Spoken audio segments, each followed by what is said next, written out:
Amém. Louvado seja o nome do Senhor. Desde já quero felicitar os pais por esse dia maravilhoso. Feliz Dia dos Pais a todos os pais que aqui se encontram.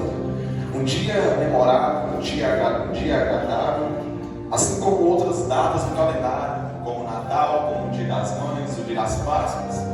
E é dias e datas que nós devemos comemorar, porque o Senhor se agrada quando nós comemoramos. Mas nós sabemos também que o inimigo não gosta quando nós comemoramos, porque Dia dos Pais, Dia das Mães reúne famílias. É um dia onde as famílias se reúnem. Lá, não sei se você sabe, na Câmara do Senado, uma deputada quis colocar um projeto que não seria mais chamado nem Dia dos Pais, nem Dia das Mães, seria chamado Dia do Criador, porque eles acham como uma ofensa ao homossexual. Porque a figura materna é uma figura feminina, uma figura paterna é uma figura masculina. Eles queriam mudar o nome para Dia do Criador. Mas para a honra e glória do Senhor é pai e mãe, porque é assim que se constitui uma família. Aleluia! Glória a Deus. E assim até que Jesus volta vai continuar sendo. Amém? Amém. Glória a Deus. Feliz Dia dos Pais a todos vocês. Eu quero convidar vocês a abrir as vossas Bíblias no Evangelho de Jesus segundo escreveu Marcos. Louvado seja o nome do Senhor. Evangelho de Jesus segundo escreveu Marcos. Glória a Deus. Aleluia.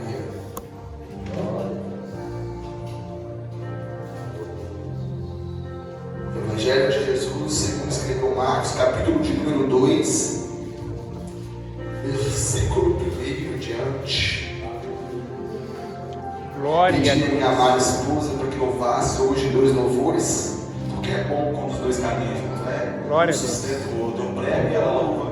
Aleluia. Aí quando ela prega, ela mesma louva, porque eu louvando não presta. Aí ela louva para mim, eu louvo para ela. Mas é assim que nós faz, né? A gente tem que saber onde é o nosso lugar. Eu canto bem demais, debaixo do chuveiro, eu saí de dentro dele, só a misericórdia de Jesus. Só um milagre, mesmo, né? Amém? Todos encontraram? Diz assim a palavra do Senhor.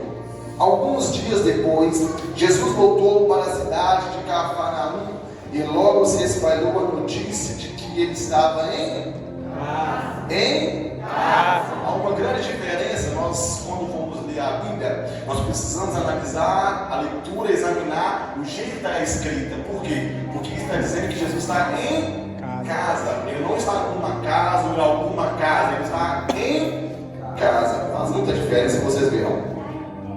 Muitas pessoas foram até lá e ajuntou-se tanta gente que não havia lugar nem mesmo do lado de fora. Perto da porta, enquanto Jesus estava anunciando a mensagem, trouxeram um paralítico.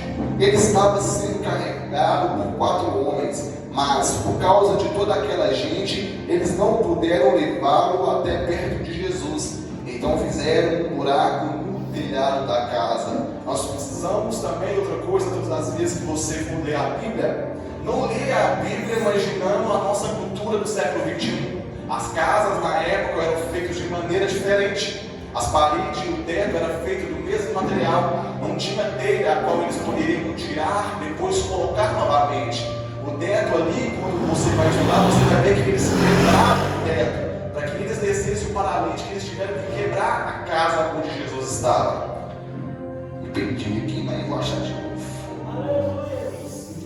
Em cima do lugar onde Jesus estava, e pela abertura desceu um doente deitado na sua cama. Jesus viu que eles tinham fé e disse ao paralítico: meu filho, os seus pecados estão perdoados. Alguns mestres da lei que estavam sentados ali começaram a pensar: o que é isso que este homem está dizendo? Isso é blasfêmia contra Deus. Ninguém pode perdoar pecados, só Deus tem esse poder. No mesmo instante, Jesus soube que eles estavam pensando e disse: por que vocês estão pensando essas coisas? O que é mais fácil dizer ao paralítico: os seus pecados estão perdoados? Ou levante-se, pegue a sua cama e ande. Pois vou mostrar a vocês que eu, o Filho do Homem, tenho poder na terra para perdoar pecados. Então disse ao paralítico: eu digo a você, levante-se, pegue a sua cama e vá para casa. No mesmo mesmo instante, o homem se levantou na frente de todos,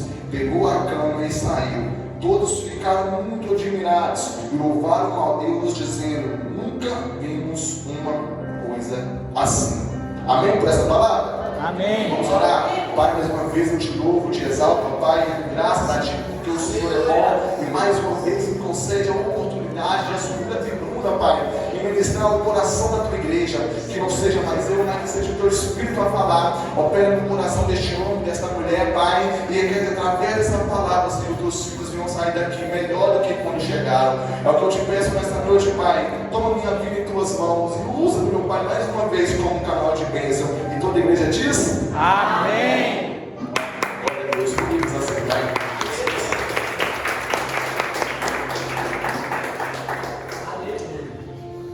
Queridos, hoje eu quero começar a ministrar fazendo uma pergunta. Jesus está na sua casa? Glória a Deus. Jesus está na sua casa? Amém. Será que se nós fizermos hoje um Big Brother Gospel, se nós colocassem câmeras espalhadas pelas suas casas, será que através dessas câmeras nós conseguiríamos ver Jesus nas suas casas? Eu não estou falando de ver Jesus aparentemente, fisicamente. Eu não estou falando disso, eu estou falando de ver Jesus através das suas atitudes, dos seus comportamentos. Será que eu conseguiria ver Jesus da maneira na qual você trata a sua esposa? Será que eu conseguiria ver Jesus na sua casa da maneira que você trata o seu marido? Será que eu conseguiria ver Jesus na sua casa da maneira que você trata os seus filhos? Será que os comportamentos que você convive dentro do seu lar são comportamentos na qual Deus quer que nós tenhamos dentro dos nossos lares? Se eu disser para você, eu sou o pastor, disser para você: ei, este final de semana eu vou visitar a sua casa e vou almoçar lá no domingo, provavelmente você vai preparar uma boa comida, vai pegar os melhores pratos, vai pegar o melhor copo, vai treinar os cachorros, vai treinar os meninos, vai estar tudo treinado, tudo arquitetado, para quando a visita chegar, saia tudo perfeito. É muito fácil maquiar uma reputação. É muito fácil fingir de ser santo, é muito fácil fingir que é um marido bom na frente das pessoas. Por isso o casamento não é algo difícil. Casamento é uma faculdade onde você estuda e nunca pega o diploma. Por quê? Você aprende todos os dias. Todos os dias você aprende no casamento, no relacionamento. Você aprende com os erros, você aprende com os acertos. Mas só vai dar certo quando os dois caminharem juntos. Nesta noite eu quero falar sobre isso porque hoje é dia dos pais. E eu quero trazer mais para o lado paterno. Esses dias a minha esposa me mostrava um vídeo, uma psicóloga, e ela falava no vídeo que, independente se o sexo da criança é feminino, ou se o sexo da criança é masculino, o que vai definir o caráter, o que vai definir o sexo que a criança vai ter, a postura, o adulto que a criança vai ser, não está relacionado à figura da mãe. Seja um menino ou seja uma menina, a figura da criança vai crescer baseada no pai. Porque se o filho é do pai, e ele vê um pai como um gentleman, um cavalheiro, um homem que trata bem a sua esposa, um homem trabalhador, um homem provedor, se o teu filho olha para o teu pai e vê um homem que não xinga, que não briga o tempo todo, que não lança palavras de maldições, na mente desse menino, a intenção dele é de quando crescer, ele ser igual ao pai. Já a menina, quando ela olha para o pai e vê o pai tratando a sua mãe com amor, com carinho, com elogios, com palavras dóceis, a menina vai começar a olhar para o pai e vai começar a pensar que quando eu casar eu quero um homem igual à figura do meu pai. Porque ela está vendo no pai o melhor exemplo de um homem para uma esposa. E quando ela está no relacionamento, se caso esse relacionamento não for um relacionamento agradável, se for um relacionamento abusivo, ela rapidamente vai se ligar, vai cair na ficha: eu não preciso disso. Eu não preciso procurar um homem que não quer me dar carinho, que não quer me dar atenção, porque na minha casa eu tenho meu pai que me dá carinho, que me dá amor, que me dá atenção, e ela não vai procurar no braço de outro homem aquilo que ela recebeu em casa. Não sei se você já se dedicou a estudar por que há tantos homossexuais, há tantas lésbicas hoje em dia. Sabia você que mais de 80% da possibilidade de ser provado é devido à ausência do pai? Não só porque a menina foi criada sem o pai, pai, mas também de meninas que foram criadas com seus pais, mas que não tiveram o carinho, o amor, a atenção que elas deveriam ter. Aí eu chamo a atenção também dos padrastos. Por quê? Porque a figura paterna não está ligada somente a quem faz, mas também a quem cria. Porque quando nós vamos ver a história de Jesus, nós vamos ver que Jesus tinha um padrasto. José não era pai de Jesus. Jesus não era filho biológico de José. Mas a Bíblia diz que Jesus foi criado por José, e Jesus amou José, e José amou Jesus como filho. Independente se é filho ou se é enteado, você tem que amar da mesma maneira, porque é filho. Se até o nosso Senhor e Salvador reconheceu José como pai, por que você não pode reconhecer o seu padrasto como pai? Se até Jesus deixou que José reconhecesse ele como filho, porque nós não devemos tratar os nossos enteados como filhos? Isso é muito perigoso, porque hoje nós vemos uma diferença na criação dos filhos, pais que amam mais uns do que aos outros, e isso na mente da criança atrasa ela. Atrasa no crescimento, ela não desenvolve na escola, ela não desenvolve nos relacionamentos, ela não desenvolve profissionalmente, e isso abala a mente da criança, que ela vai crescer com dificuldades de progredir, de crescer na vida devido à criação mal dada pelo pai dentro de casa. O problema é que nós estamos na geração onde tem muitos homens frouxos, que não tomam atitude, que não tomam posição, que não cumprem o seu papel como homem, como provedor, como aquele que cura, como aquele que zela, e simplesmente está deixando que a mulher assuma toda essa responsabilidade. Jesus está na sua casa. Eu quero perguntar para vocês, pais, hoje que estão aqui, homens. A Bíblia diz que nós somos sacerdotes, que nós somos sacerdotes nos nossos lares, e como sacerdotes de Deus, nós devemos ensinar aos nossos filhos o caminho que eles devem andar.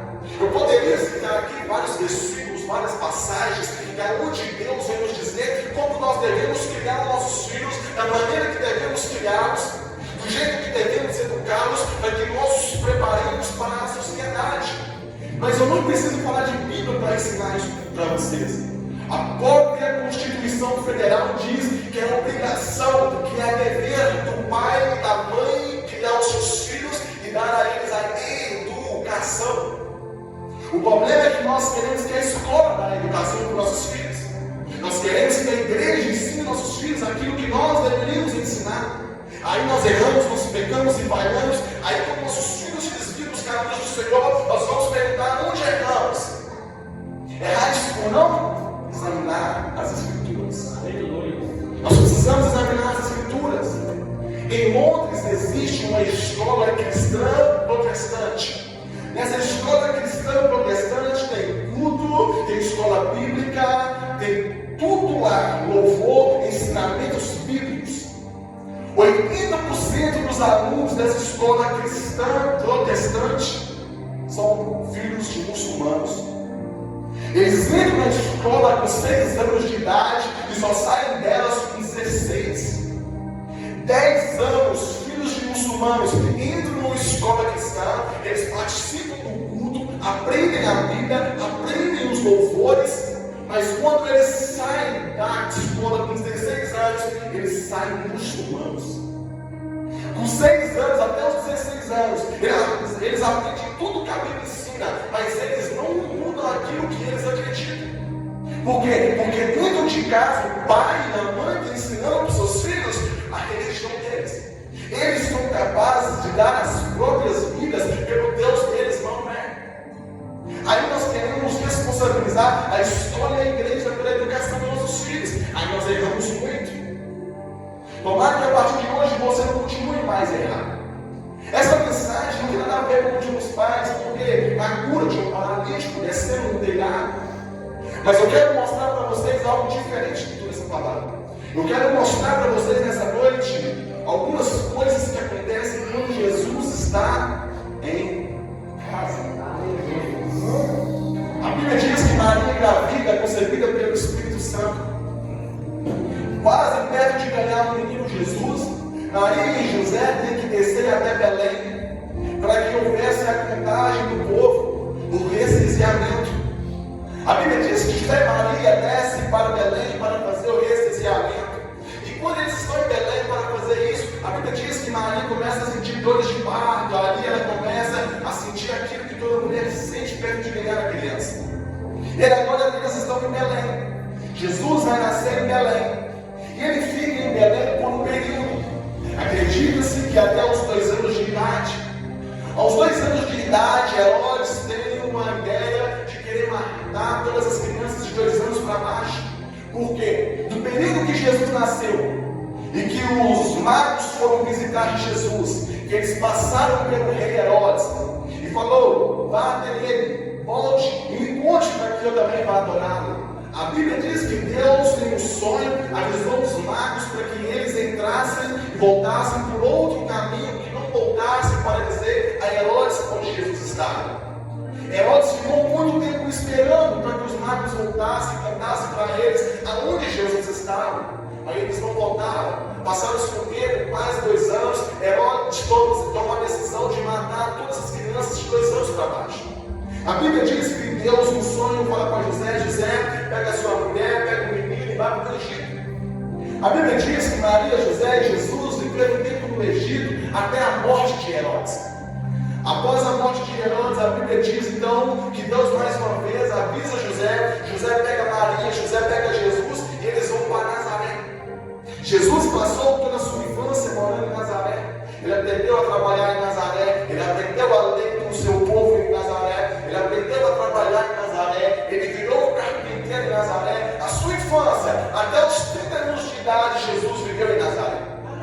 Dados os 30 anos de Jesus, a Bíblia diz que vai começar agora o seu ministério.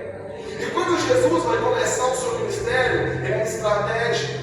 Ele vai escolher o melhor lugar para que ele ficasse. A casa que Jesus está aqui no texto, agora nós lemos, não era a casa própria de Jesus que ele comprou, ou que Maria comprou, ou que José comprou. A casa que Jesus está em Faraó, aonde ele decide ficar, a Bíblia diz que é a casa de Pedro. A Bíblia diz que Jesus um dia curou o pastor de Pedro nesta casa. Jesus decide morar com Pedro e com a sogra de Pedro. E ali Jesus começa o seu ministério. Ele não ficava só ali naquele lugar, porque ele era missionário. E como missionário, ele tinha que viajar por todos os lados, anunciando a mensagem do reino de Deus, curando, operando milagres. Assim era a vida de Jesus. Jesus não vivia só num canto, só num lugar. Ele sabia da importância que ele tinha de anunciar o Evangelho por toda parte. Só que nesse dia em especial, a Bíblia diz que Jesus volta para Cafarnaum. E quando Jesus volta para Cafarnaum, a Bíblia diz que ele queria ir para casa para descansar. A Bíblia diz que ele não queria que ninguém soubesse que ele estava ali. Aí a fofoca rola rápido. Rapidamente, todo mundo começa a saber que Jesus estava em casa. Jesus não tinha tempo para descansar. A única vez que nós vamos ver Jesus descansando é no meio do barco, de uma tempestade. No momento em que ele descansava, a Bíblia diz que os discípulos o acordam. Jesus está querendo ir para casa, ter um pouco de descanso, porque era cansativo as viagens naquela época, era a pé. E ele agora está em casa, pronto para descansar. E quando Jesus está em casa, algumas coisas vão acontecer. E uma dessas coisas, quando nós começamos a ler o texto de Marcos 2, nós começamos a ver que Jesus está ensinando. Onde é ensinar as coisas? Onde se aprende as coisas? Se Jesus está ensinando, a casa que Jesus está é uma escola. Se Jesus está ensinando, a casa que Jesus está é uma escola. O que você tem ensinado na sua casa? O que os teus filhos têm aprendido na tua casa? Qual é o ensinamento que você está dando para os seus filhos? A Bíblia diz que Jesus anunciava a mensagem de Deus. Jesus ensinava a palavra. Jesus estava no sonhando, Jesus estava ministrando. Se Jesus está ensinando, a casa onde tem Jesus é uma escola. O que os seus filhos estão vendo na internet? O que os teus filhos estão vendo no momento, na hora da janta? Qual é a comunhão que há entre os pais e os filhos? Qual é a comunhão que há no seu lar, na sua casa? Será que na sua casa prevalece a paz? Ou será que na sua casa prevalecem as guerras, as discussões, as brigas, as contendas? Nós damos muita importância para aquilo que nós falamos perto dos nossos filhos. Às vezes, nós preocupamos demais com o que nós falamos. Só que pouco nossos filhos escutam o que nós falamos. Muito pouco. Mas aquilo que eles estão vendo vale muito mais. Um grama de exemplo vale mais que 1000 toneladas de palavras. Uma atitude sua vale mais do que você ditar um texto para o seu filho. Porque às vezes ele não vai querer te escutar. Mas quando ele vê você executando, quando ele vê você fazendo, você pode ter certeza, vai ter mais eficácia do que o que você vai falar.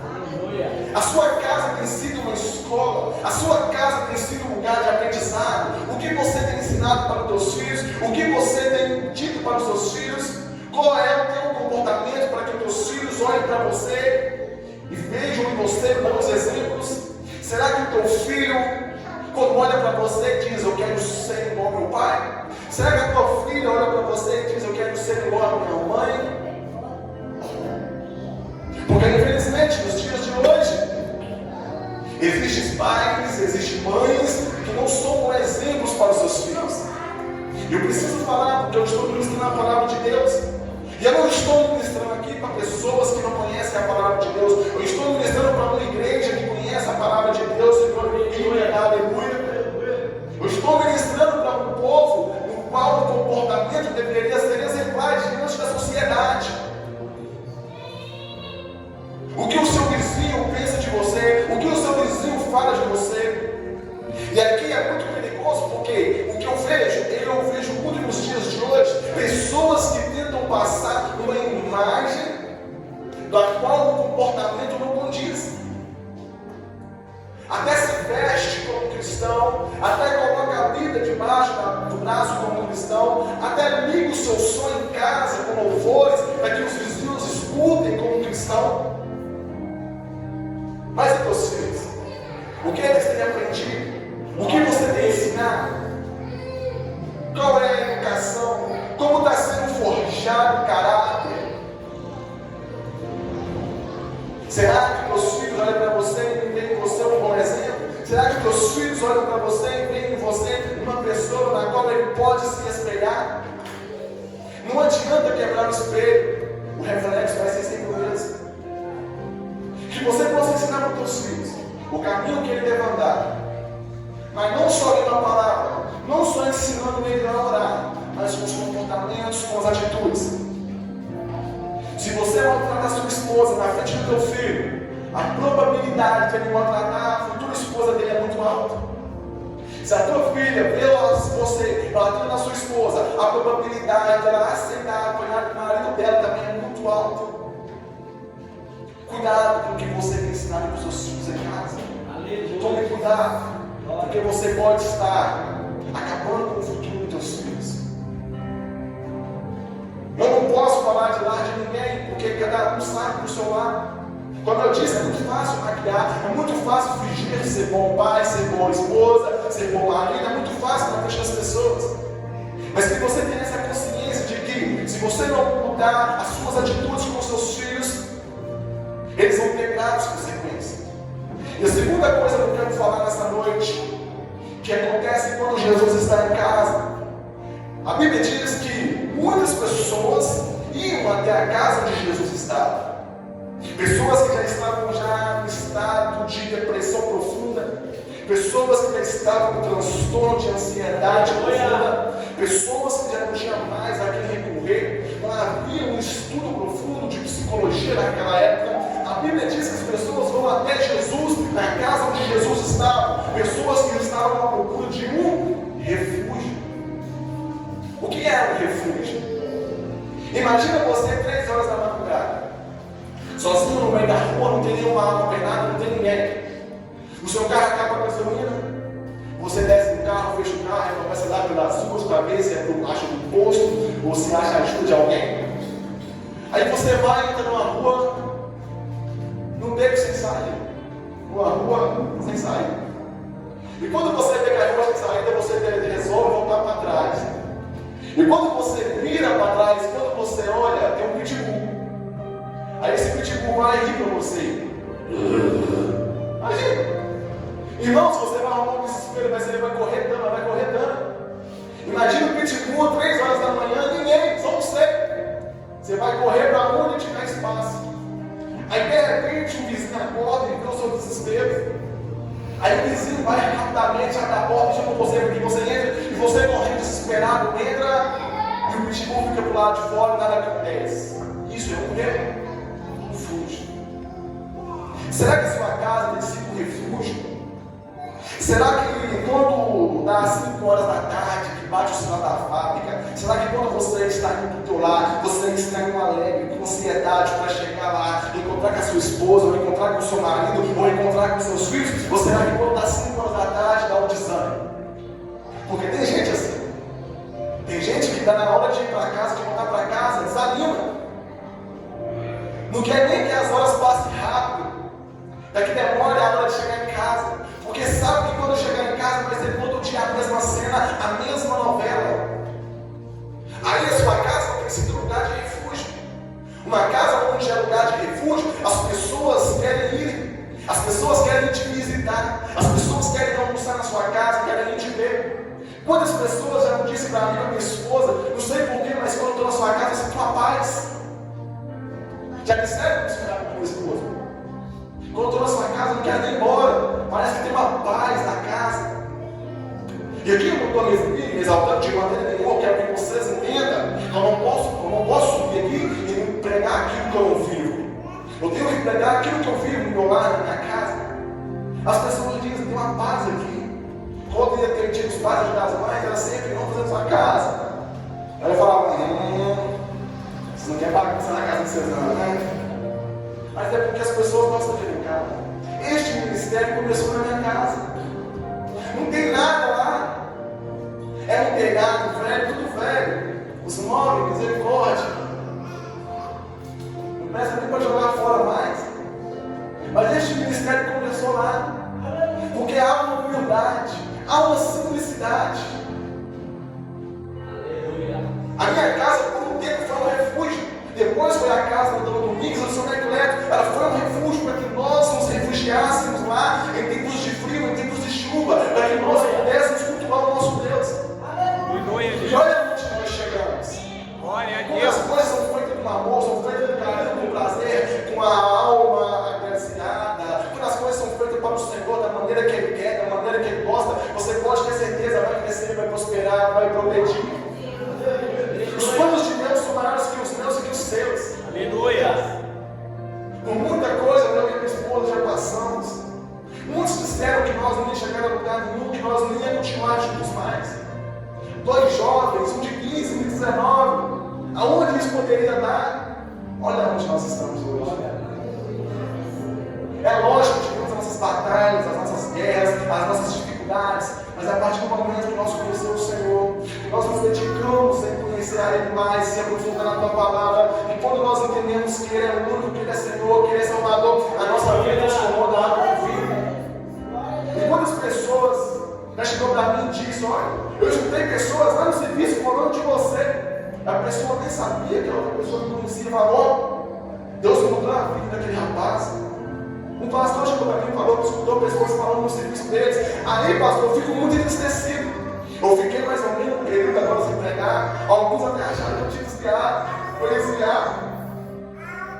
Mas não é, irmãos. É que às vezes nós queremos tirar um momento para nós, às vezes nós queremos parar para refletir, porque é muita coisa.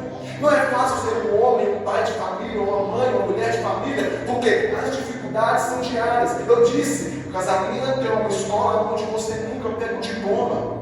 Você todos os dias está aprendendo com as dificuldades, com as batalhas. E nós precisamos continuar progredindo, porque você vai chegar a lugares que você jamais imaginou. Mas só se for em união, em comunhão. A sua casa tem que ser um refúgio. Aleluia. Pessoas já foram até a tua casa te pedir conselhos, porque confiam em você. Será que o seu vizinho pode chegar para você e desabafar, crendo que você vai guardar aquilo, vai aconselhar e que não vai espalhar para todo mundo? Será que as pessoas confiam em você a ponto de contar aquilo que elas nunca contaram para ninguém? Sabia que tem pessoas que têm segredos que nunca elas contaram para ninguém, porque nunca acharam uma pessoa de confiança? Aí eu fico entristecido, porque eu e você, como cristão, como homens e mulheres de Deus, nós deveríamos ser referenciais, nós deveríamos ser ser essas pessoas a qual o mundo deveria procurar refúgio. Mas não. Na boca do povo, eu ir para lá, para ser igual ele, para ser igual ela. Aleluia, O pastor Deus. uma vez foi ministrar na cidade. Nessa cidade mandava uma mulher. Era costume da cidade, o pessoal pregar cartaz, adesivo por todos os lugares, no carro, nas casas. E uma mulher que jogou no muro da sua casa. Essa casa pertence ao Senhor. Só que os vizinhos conheciam a mulher. A fama não era boa. Aí o vizinho começou a contar para esse pastor que essa mulher era tão ruim, tão ruim, mas tão ruim, que um dia o marido dela saiu para comprar leite e nunca mais voltou. Os cachorros, na primeira oportunidade que tiveram, fugiram correndo. O papagaio saiu voando. Ela cortou as asas do periquito. O vizinho falou: eu vi o periquito descer por abaixo correndo. Não podia voar. Então no domingo de manhã esse vizinho estava cansado com essa mulher, porque ele sabia o seu comportamento. Ela foi do culto, amarrou o cabelo, vestiu o saião, o blusão, levou o lindão também, que falava demais. E quando ela estava no culto, na hora que ela voltou, ela teve uma pequena surpresa. O vizinho já não aguentando mais a constante daquela mulher, no muro estava escrito: essa casa pertence ao Senhor. O vizinho foi lá e colocou vírgula, mas está alugada para o diabo. O que o seu vizinho olha para você, o que ele pensa? O vizinho, quando ele olha para você, a vontade dele é de servir o mesmo Deus que você serve. A vontade que ele tem quando olha para você é de ter a mesma mudança que você teve na sua vida. Nós precisamos fazer da nossa casa uma escola. Nós precisamos fazer da nossa casa um refúgio. Há uma terceira coisa que há na casa que Jesus está. A Bíblia diz que Jesus está em casa, Ele está ensinando. As pessoas se aconchegam no refúgio. Aí, a Bíblia diz que 4 amigos resolveram descer o paralítico pelo pé. Qual é a intenção do paralítico? Ser curado. Mas quando Jesus desce dele, quando eles descem dele pelo teto, Jesus o vê.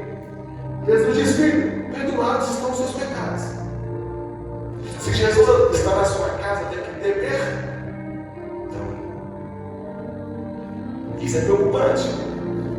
Porque uma alma entristecida, uma alma que não libera perdão, é uma alma que vive angustiada, vive entristecida.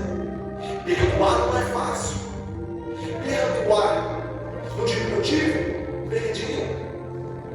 No aumentativo, perdão. Ninguém quer perder. Ninguém quer dar o braço para torcer. Ninguém quer dizer: eu estou errado. Não é fácil você chegar para uma pessoa e dizer: ei, me perdoa, eu errei. Porque o orgulho que há dentro do nosso coração às vezes fala mais alto do que aquilo que nós conhecemos na palavra, porque nós deixamos o orgulho predominar sobre as nossas vidas. Isso é um perigo. Perdoar. Perdoar é deixar embora. Não adianta dizer que perdoou, mas no seu coração a tristeza te corrói. E quando a pessoa não consegue perdoar, a sua alma fica abatida. Ela não fica feliz completamente. Precisamos perdoar, porque se você não perdoar, você está fazendo mal só para si mesmo. E o engraçado é que a Bíblia ela tem para dizer tudo aquilo que nós pensamos ou imaginamos. Porque na nossa concepção, quem pede perdão é aquele que errou. Mas Jesus me ensinar que quem pede perdão pode ser também aquele que estava certo da história. Porque não é só liberar perdão, é voltar em comunhão com o seu irmão. Aleluia, Deus. Quantas pessoas não têm mágoas de outros por causa de uma palavra? Quantos filhos não têm mágoas de um pai porque o pai proferiu palavras de maldição? Quantas filhas não têm mágoas de uma mãe, às vezes, porque disse coisas da qual ela não deveria ouvir? Nós precisamos liberar perdão para nossos pais, para nossos filhos, para nossos cônjuges, para a sociedade. Nós vivemos dias difíceis. Se nós não viver esses dias de acordo com a palavra, nós vamos viver antes. E como o pastor disse aqui ontem, é uma nuvem de testemunhas que nos rodeiam, que está de olho em nós, nos nossos comportamentos, nas nossas atitudes. Na sua casa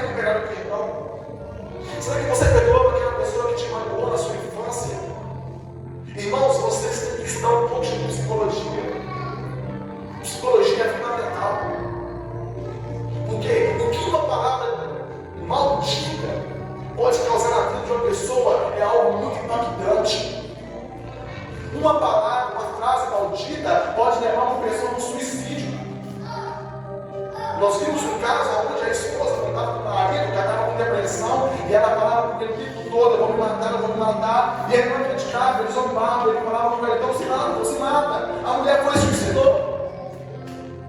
Ele não acreditou no que ela estava falando. Ele não acreditou que ela poderia se suicidar. E ele vai responder pelo ato dele. Por quê? Porque ele poderia falar com ela: não faça isso. Quantas crianças, quantas moças passam por abusos sexuais na sua infância e quando vão se declarar aos seus pais ou a pessoa mais próxima, a pessoa não acredita. E isso é muito preocupante, por quê? Porque os abusos sexuais acontecem com os parentes mais próximos. É com o tio, é com o avô, é com o primo, às vezes é com o padrasto.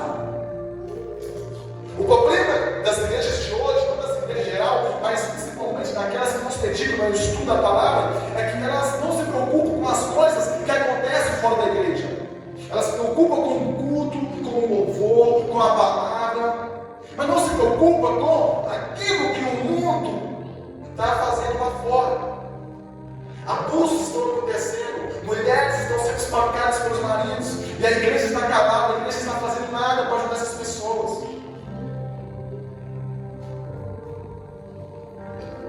Filhos e filhas que procuram os seus pais, às vezes um conselho, mas o pai deixa para depois, não dá atenção. Aí quando o filho faz errado, vai chegar o menino, vai bater no menino.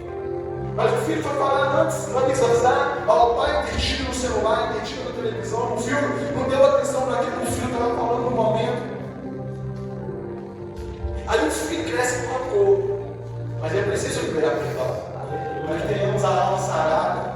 Glória a Deus. Para que tenhamos paz. Para que nós possamos deitar nos nossos leitos e descansar em paz, nossa mente tranquila. Uma pessoa que vive com mágoa de outra, ela não consegue dormir em paz, ela não consegue sentir paz interior. Ela vive se cobrando. Ela sabe que ela tem que perdoar, mas o orgulho, eu falar muito alto. Que você possa tirar todo o orgulho, todo o eu, e perdoar essa pessoa. Que você possa liberar perdão e que você também possa pedir perdão para alguém que você ofendeu, que você magoou. Procure alguém que você possa confiar. Porque na casa que Jesus está, tem perdão. Aleluia. Na casa que Jesus está, coisas extraordinárias acontecem. E quando Jesus libera o perdão, a Bíblia diz que havia alguns fariseus. E quando os fariseus viram que Jesus havia perdoado, eles disseram: que é isso? Isso é blasfêmia? Quem pode perdoar é só Deus. A Bíblia diz que Jesus, sabendo o que eles estavam pensando, aí Jesus vai dizer o que é mais fácil: dizer os seus pecados estão perdoados, ou levante, pega a sua cama e ande. Aí Jesus vai operar cura. Aonde tem cura, aquele lugar é o hospital. Glória a Deus. A sua casa é um hospital. A sua casa é um hospital. Aleluia, Deus. Às vezes você não sabe, mas dentro da sua casa tem pessoas com feridas profundas.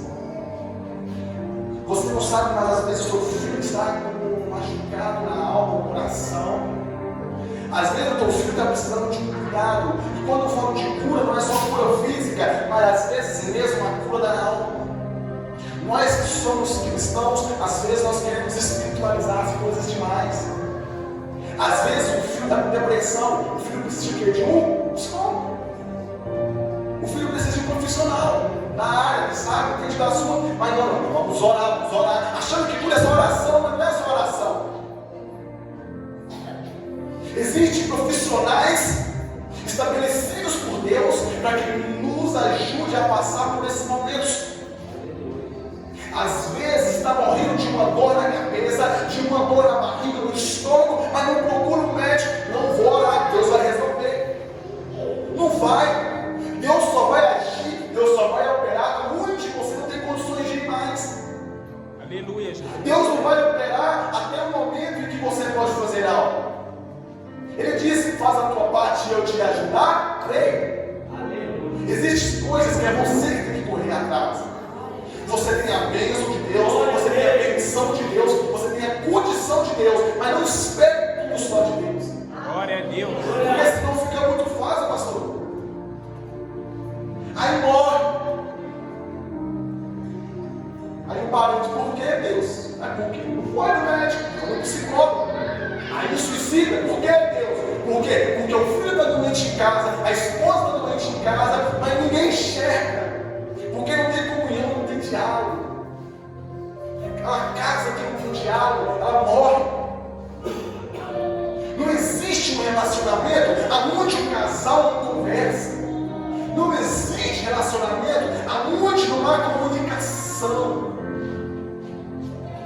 O telefone é bom. As redes sociais é bom quando bem usadas. Ela é única que está longe, mas separa quem está perto. Você está unido com o seu parente em outro estado, conversando com ele todos os dias, mas quem está do seu lado, teu filho, teu esposo, teu marido, você não conversa. E isso é um perigo. E isso vai gerando a pessoa machucados, mágoas, receios. E a pessoa vai guardando. A pessoa não desabafa a alma. Ela não desabafa aquilo que está machucando ela por dentro. Aí vai gerando feridas na alma. É um perigo. A depressão é um perigo. Muitas pessoas estão sofrendo de depressão dentro da sua casa e você não sabe. Porque você prefere preocupar consigo mesmo do que preocupar com quem está no seu próximo. Nós devemos amar o nosso próximo como nós nos amamos. Aleluia. Você já parou para pensar e analisar? Uma coisa tão simples: amar o meu próximo como eu me amo. Nós nos amamos tanto. Mas não conseguimos amar o nosso próximo como nós nos amamos. Nem um terço. Às vezes nós queremos as pessoas que estão ao nosso redor, próximas de nós, só o que elas podem nos oferecer. Às vezes nós queremos as pessoas que estão próximas de nós, só aquilo que vai nos ajudar, que vai nos agregar. Nós vamos querer sugar das pessoas aquilo que elas podem oferecer. Quantas igrejas não estão assim? Só quer os dízimos, só quer as ofertas, só quer as mãos de obras que as pessoas podem oferecer, só quer o talento, só quer a voz bonita da pessoa, mas a pessoa está com uma alma ferida. Às vezes a pessoa está viciada numa pornografia, às vezes o casamento está quase destruído, às vezes o filho está quase desviando, entrando no caminho das drogas, e os pastores estão nem aí. Nós precisamos dar valor naquilo que nós temos. Nós precisamos dar valor nas pessoas que nós temos ao nosso lado. Sabia você que as pessoas que mais recebem flores no mundo são os mortos? Quando a pessoa morre, a primeira atitude das pessoas é comprar uma flor e levar. Mas não comprar uma vida. As pessoas que mais recebem flores no mundo são os mortos. Mas não são flores de agradecimentos, não são flores de gratidão, são flores de remorso, porque não fizeram quanto poderiam fazer quando a pessoa estava viva. Aí o remorso vem, e quando o remorso vem, a pessoa entristece, chora. Aí o luto toma conta. Aí a pessoa fica anos, estranhando, porque eu não falei palavras diferentes, porque eu não agi de maneira diferente, porque eu não tratei a pessoa de maneira diferente, o remorso vem. Tem que fazer enquanto tem oportunidade. Troque o luto pela luta. Comece a lutar com as pessoas que você ama. Comece a se dedicar. É muito simples, irmão, não tem segredo não. Não tem segredo, pastor. É simples demais. É conversar com teu filho, é conversar com tua esposa. Conversar, irmãos. A gente conversa com todo mundo lá em casa. Já tem gente que faz o contrário. Passa estresse no carro, passa estresse no serviço o dia inteiro, estresse com o patrão, estresse com o carregado, estresse com o amigo que trabalha do lado, estresse na rua, estresse no trânsito. E quer chegar em casa e quer vomitar tudo em casa. Quer chegar em casa e quer desabafar tudo nos filhos. Quantas pessoas já não apanharam os seus pais sem motivo nenhum, porque o pai passou um dia estressado no serviço, e quando os pais chegaram em casa e pediam o filho, é para descontar a raiva. às vezes mesmo na esposa. E isso é um problema que tem causado destruições nas famílias brasileiras e principalmente nas famílias cristãs. O número de divórcios aumentou muitíssimo. É muito alto o índice de divórcios no Brasil. Cadê a igreja que não prega, que não anuncia? Será que as pessoas olham para o meu casamento com a minha esposa e elas olham para nós e veem em nós um casamento feliz? Elas veem um exemplo de casamento a qual Deus está presente? Será? A sua casa precisa de um hospital? Olhe para isso. Aí quando Jesus cura aquele homem, pastor, é interessante. Tudo nessa história é interessante. Há vários pontos que nós poderíamos usar aqui.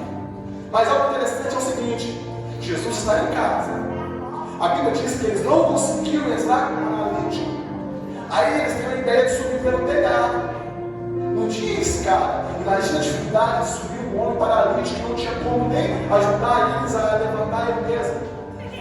Aí eles quebram o telhado. Jesus não fica nervoso, Jesus não fica irado. Há uma multidão, ele está cansado, ele queria descansar. Aí eles descem o paralítico. Aí tem multidão, tem paralítico, telhado quebrado, 4 amigos machucados, imagina eles todos cortados, já machucados, carregando aquele amigo, cansados, suados. Olha todo o cenário. Aí a Bíblia diz que quando Jesus viu fé. A casa onde Jesus está tem fé. Será que tem tido fé na sua casa? O irmão ontem disse, a Bíblia diz, a fé é o firme fundamento de todas as coisas que vocês podem ver. A fé é a base do cristão. Sem fé é impossível agradar a Deus. Aleluia. A fé é o firme fundamento de todas as coisas. Aleluia. A fé vem por ouvir a palavra de Deus. Quantas passagens sobre fé tem na Bíblia? Vai ler Hebreus 11. Ali está a galeria dos heróis da fé. O irmão falou lá no livro dos heróis da fé. Homens de fé. Homens que foram martirizados com a Michele de cima do queira. Homens que foram debolados, torturados, crucificados de cabeça para baixo, apedrejados. Homens que foram presos, jogados na linha de pátio. Homens que, por causa da sua fé, fizeram coisas extraordinárias. Mas nos dias de hoje, dentro da nossa igreja ou dentro da nossa casa, nós não temos fé mais, pastor. Não tem. Um dos principais sinais da volta de Jesus não é as guerras, não é as pandemias, não é a fome.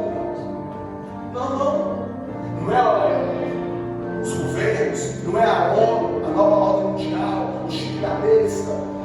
Há milhares de sinais a qual antecede a vida de Jesus, mas o principal sinal, sabe onde está? Na igreja. A Bíblia diz que os fins dos tempos chegará o tempo da apostasia. O que é apostasia? Abandono da fé. Nós devemos viver pela fé. Porque se nós não vivemos pela fé, nós vamos viver pela emoção, nós vamos viver pelos sentimentos, e no momento de tristeza nós vamos tomar atitudes errantes, no momento da angústia nós vamos falar coisas que não deveríamos falar. Ei, só diga uma palavra se ela for ter mais valor do que o silêncio. Só diga uma palavra se ela for ter mais valor do que o silêncio. O silêncio às vezes é muito melhor do que uma palavra que você vai dizer.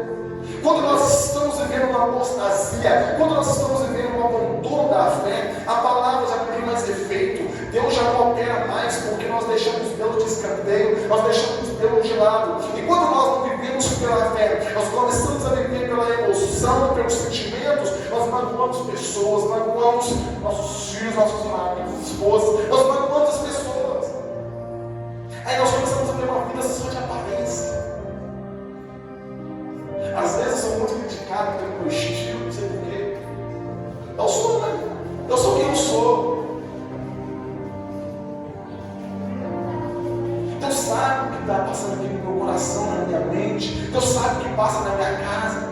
Eu não estou preocupado que os irmãos da igreja vão falar de mim. Não estou. Não estou preocupado com o que os meus amigos vão dizer. Porque o meu comportamento, a minha atitude, a minha vida de diária condiz com aquilo que eu leio da palavra. Então eu não estou preocupado, porque eu não estou fazendo algo que vai fazer eles olharem para mim e dizer: esse aí não é servo de Deus, não. Até hoje eu não encontrei ninguém que pudesse apontar isso para mim. Eu não sou diferente da maioria. Mas até brinca que eu e minha esposa somos conhecidos às vezes como uma ovelha negra, porque nós pensamos diferente de muitas pessoas. Mas não é porque nós pensamos assim, nós achamos assim. É que se nós pensamos assim, se nós achamos assim, é porque nós nos dedicamos muito a estudar, a procurar, a ler, a examinar. Eu estou passando para você aqui hoje nesse altar, é algo que eu aprendi, é algo que eu estudei, que eu procurei, que eu pesquisei. Eu não subi aqui para falar de mim mesmo, não. Eu estou falando daquilo que a minha fé, que a Bíblia operou, que Deus operou, aquilo que Deus fez quando eu conheci Ele, quando eu o aceitei, a transformação que Ele fez na minha vida. Porque eu disse, um exemplo vale mais que mil palavras. Hoje eu estou falando, mas o meu comportamento fala ainda mais. Por quê? Eu prego às vezes uma vez no mês, mas todos os dias eu estou pregando com meus comportamentos. John Russ disse uma frase: a nossa vida diária é a Bíblia que o mundo vai ler. A nossa vida diária é a Bíblia que o mundo vai ler. Aleluia, Deus. O mundo está lendo a sua vida, e através das suas vidas eles vão ver se você tem Deus ou se você não serve a Deus. Que haja fé na sua vida, que haja fé na sua casa, que haja fé, que os teus filhos cresçam, prosperem, sejam bem-sucedidos, mas para que eles alcancem isso, irmãos, depende de você. Você tem que incentivar o seu filho a estudar, você tem que incentivar o seu filho a ir para a escola, você tem que ensinar o seu filho como tratar o cônjuge, como ele amar, você tem que ensinar o teu filho como agir diante da sociedade, você tem que ensinar o seu filho como agir na escola. É sua obrigação. E a sua fé baseada na palavra vai te ajudar muito nisso. Na casa que Jesus está, coisas extraordinárias acontecem. Na casa que Jesus está, tem perdão. Na casa que Jesus está, tem fé. Na casa que Jesus está, tem cura. Na casa que Jesus está, tem testemunho. A casa que Jesus está é uma igreja. A casa que Jesus está é uma Aleluia. Será que a sua casa é uma igreja? Será que a sua casa tem sido uma igreja? Qual foi a última vez que você orou com seus filhos? Qual foi a última vez que você leu a Bíblia com seus filhos? Se você fez isso? Qual foi a última vez que você cantou um hino junto com seus filhos? Qual foi a última vez?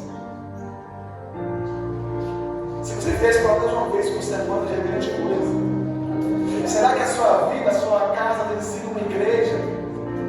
O projeto inicial de Deus, já falei aqui, não é simplesmente a igreja. O projeto inicial de Deus é a família. Ele começou com Adão e Eva, ele começou com família. Será que a sua casa tem sido igreja? Será que tem louvores lá? Será que tem oração? Você tem ensinado o seu filho a orar? Você tem ensinado o seu filho a ler a Bíblia? Ou você está pouco se importando do seu filho, dando ele o celular para que ele fique vendo vídeos? Será que você tem deixado o seu filho de canto, de lado? Faça na sua casa uma igreja. A sua casa tem que ser um lugar de bênção. A sua casa tem que ser um lugar onde a presença de Deus está.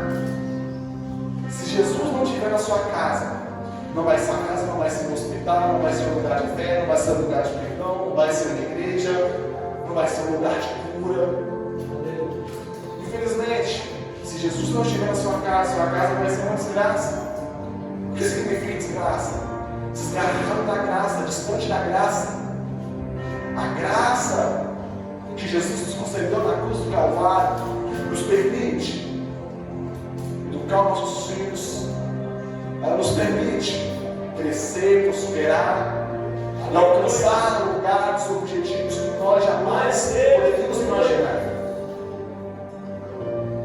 Jesus está na sua casa, eu te faço novamente essa pergunta. Se nós colocarmos jogarmos as câmeras escondidas, como eu disse? Será que nós vamos ter Jesus através dos seus comportamentos? Eita glória, aleluia. Você pode não ser pai hoje, mas você vai ser pai um dia. E se você já é pai hoje, comece a pensar nessa palavra. Comece a imaginar. Quem é que acha que é difícil pensar igual a Deus? Quem acha difícil pensar igual a Deus? Ninguém? Está todo mundo bem. Pensar igual a Deus, pastor, não é difícil. Jesus, imagina agora Jesus aqui, ele toma um tapa na cara. Qual seria a atitude dele? Você sabe. Você sabe qual seria a atitude? Você saberia, sabe o que Deus pensaria, como ele agiria. Agora se coloque você no lugar. Você viu uma mulher te dar um tapa na sua cara. Você sabe qual é a atitude que Jesus tomaria. Mas será que o seu comportamento seria igual ao dele? Não é difícil pensar igual a Jesus, difícil é comportar como ele, tomar a atitude que ele tomaria. Aleluia, Deus. Pensar como Jesus é fácil. Você quer entender a mente de Deus? Está aqui na mente de Deus. A mente de Deus, os planos de Deus, os projetos de Deus está aqui. Você pode entender o que Jesus quer, o que ele pensa, o que ele planeja. Outro irmão falou aqui as coisas que Deus preparou para nós, e nenhum olho viu, nenhum ouvido ouviu, jamais chegou ao coração do homem. Mas ele continuou e disse no versículo 16: Deus disse que o Espírito nos revelaria. E ele nos revela, porque ele não esconde de nossos planos dele, ele não esconde de nossos projetos dele. O que ele tem para mim, para você, ele diz que é muito maior do que eu e você poderíamos imaginar. Ele tem coisas grandes, extraordinárias, ele tem coisas maravilhosas para mim, para você. A questão é que você sabe disso, mas para que você corra atrás disso, para que isso se cumpra na sua vida, você não adianta só conhecer ou saber, você tem que atitude. Atitude de um homem que serve a Deus, atitude de uma mulher que serve a Deus, atitude de uma família que serve a Deus. Aleluia, Deus. E eu vou finalizar contando a minha história que eu já contei aqui. Mas vou contar de novo. E a gente escutou a história do pequeno Júlio, quem se lembra? Havia uma família, seu Jacó e dona Joana. Eles tinham 2 filhos. Tinha um pequeno Júlio e tinha um irmão mais velho, não me lembro o nome. A história diz que esses 2 irmãos estavam brincando na rua de bola. E quando estavam brincando de bola, a bola correu. O pequeno Júlio pegou a bola, colocou nos seus braços, chegou para o seu irmão e disse: irmão, sabia que eu te amo tanto? O irmão mais velho ficou envergonhado porque o seu irmão disse: menino, não fala isso não. Se nossos amigos escutar o que você está dizendo, o que eles vão pensar de nós? Não fala isso não, está doido? Da tarde, da noite, 6 horas, pequeno Júlio e seu irmão vão para casa. Seu Jacó, cansado do dia do trabalho, estressado, passou estresse no seu serviço. Ele sai do seu serviço estressado, chega em casa. O pequeno Júlio chega para o seu pai e diz: pai, sabia que eu te amo? O pai estressado começa a xingar o menino e fala: menino, eu te falei. Essas coisas o homem não fica falando esse tipo de coisa para outro homem. O menino começa a chorar. Ele diz: menino, homem não chora. Para com essa palhaçada, para de chorar. O homem não fica falando essas bobagens. Pequeno Júlio agora, os olhos cheios de lágrimas, corre para o seu quarto. Dona Joana percebe que o pequeno Júlio sai correndo, entrou no seu quarto. E quando Dona Joana percebe que Júlio está chorando, entristecido, a história diz que Dona Joana vai até o seu filho saber o que aconteceu, porque mãe sente o que acontece com seus filhos. Mãe sente quando o seu filho é entristecido. A história diz que Dona Joana chega, pega o pequeno Júlio, coloca ele no colo, abraça, começa a beijar. E ele diz: mamãe, sabia que eu te amo? Ela diz: meu filho, eu também te amo. Eu também te amo, vou te amar para sempre. O pequeno Júlio esquece o que aconteceu com o pai, ele agora começa a sorrir. 8 horas da noite, a janta está pronta, a família está jantando. Todo mundo janta. A mãe leva o pequeno Júlio, o irmão por quarto, se ligam as luzes, vão dormir. 3 horas da madrugada, o pequeno Júlio acorda, levanta, vai até o quarto do pai e da mãe, acende a luz. O pai acorda nervoso, estressado, o menino vai dormir. Esse menino, ele fica com essas palhaçadas, acordando na hora dessa, esquecendo que amanhã todos nós temos que ir para a escola trabalhar. Ele começa a xingar o menino, o pequeno Júlio, volta para o seu quarto triste, e ele volta chorando e fica no seu quarto. Das 6 horas da manhã, eles não acordaram na hora certa, eles acordaram atrasados. E quando eles acordaram atrasados, eles começaram a ajudar, a arrumar rapidamente as suas coisas. Os meninos tinham que ir para a escola, o dono João tinha que ir para o trabalho, o seu Jacó tinha que ir para o trabalho, e o seu Jacó olha e não vê o menino. E quando ele não vê o pequeno Júlio, ele começa a ficar nervoso, estressado, e ele começa a dizer: eu falei, aquele menino acorda de madrugada, nos atrapalhou dormir a noite inteira, agora não está aqui, cadê ele? Então Jacó, estressado, nervoso, sobe até o quarto. E quando ele chega no quarto, ele vai acordar o pequeno Júlio, ele vai ver, o pequeno Júlio estava frio, estava parado, o pequeno Júlio estava morto. Dona Joana estava na cozinha, ela só escutou um grito: eu também! Dona Joana ficou desesperada, subiu para o quarto para ver o que tinha acontecido pelo grito de Jacó. Quando ela chegou, ela deparou com o filho morto. Então Jacó chorando as lágrimas, dizendo que o teu filho também te ama, também te ama.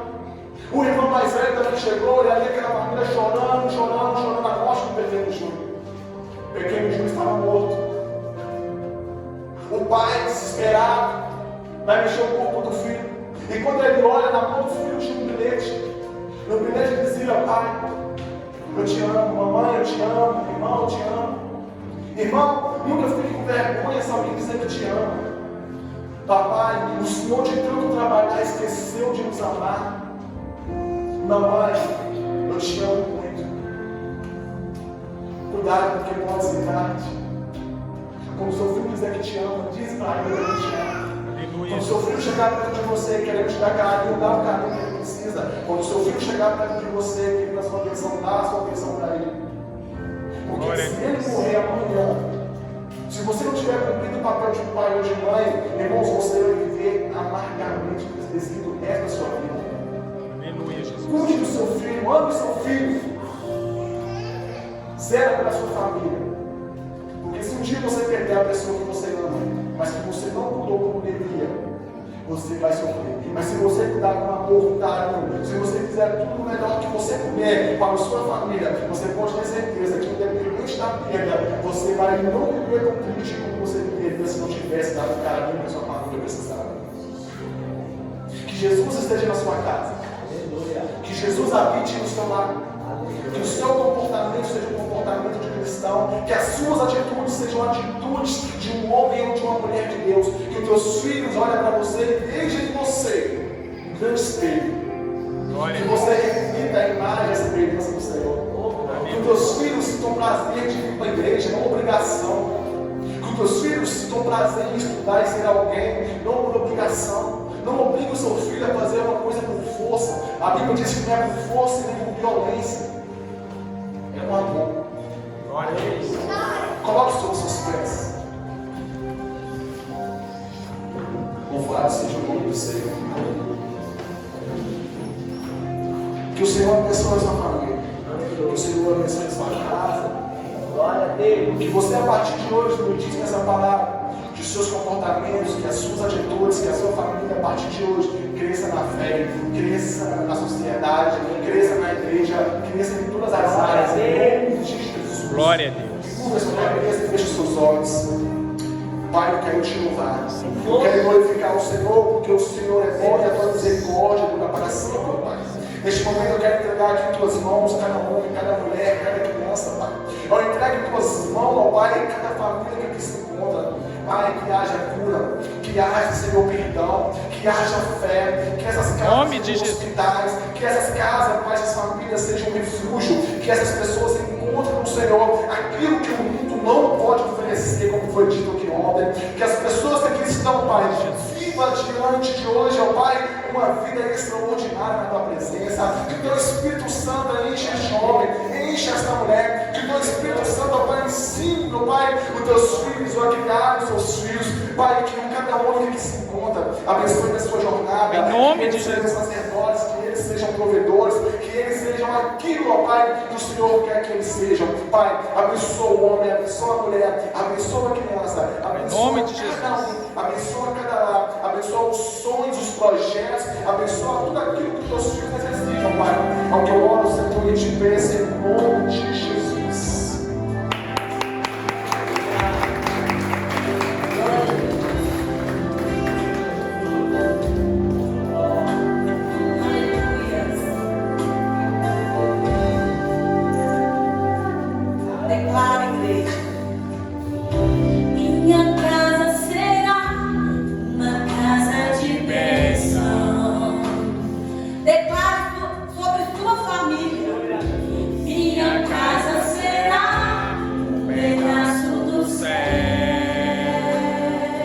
Aleluia, Deus. Nela estarão reunidos adoradores que só exaltam ao Deus verdadeiro e fiel. Aleluia. Aleluia. Minha casa será reconhecida.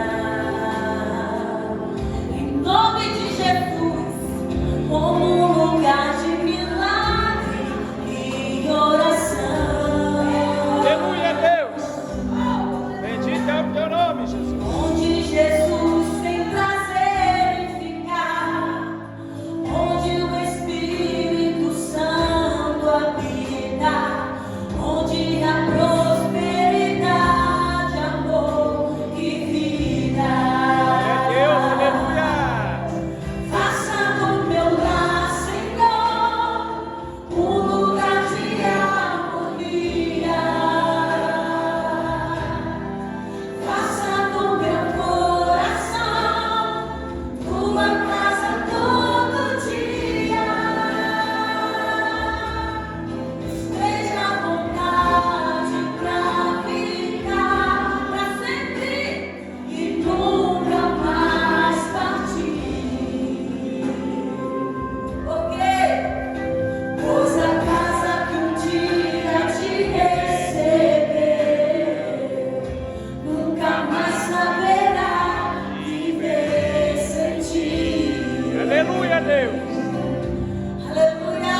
Bendito é o teu nome, Jesus. Abençoe nossas famílias hoje, Senhor. Louvado seja Traz a cura, traz a libertação em nome de Jesus. Aleluia.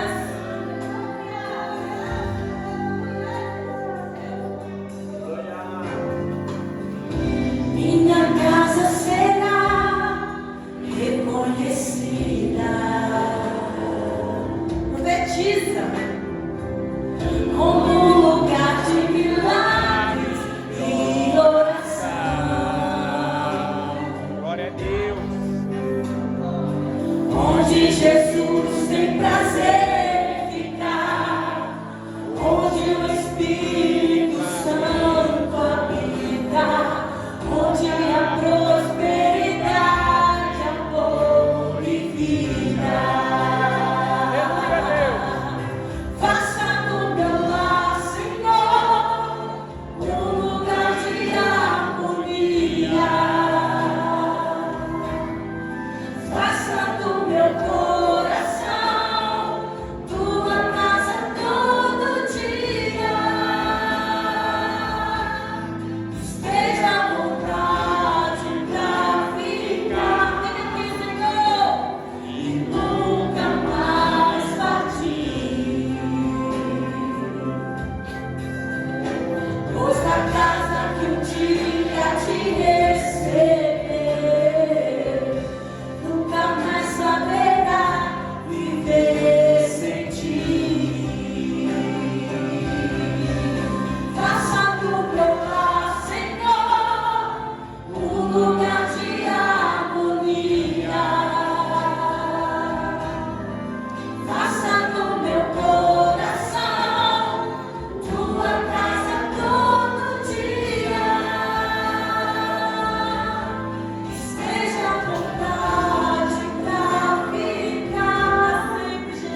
te pedimos, em nome de Jesus.